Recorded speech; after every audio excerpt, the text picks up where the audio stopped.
কবিতার নাম সুমি, স্বরচিত।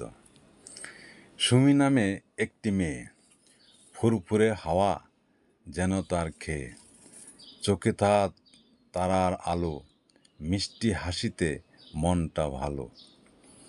নদীর পাড়ে হাঁটে সে যখন, পা ফেলে যেন ছন্দের গান। ঝিলিমিলি পানির রূপের ছটা, সুমির মনে কতই কথা। বৃষ্টি ভেজা সকালে তার গান গায়, মনে হয় সারা রাত জেগে।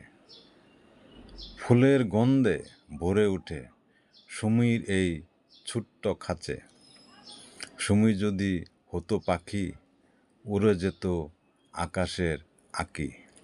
কিন্তু সুমি তো রয়েই গেল আমার মনের কোণে এক আলো হয়ে জল।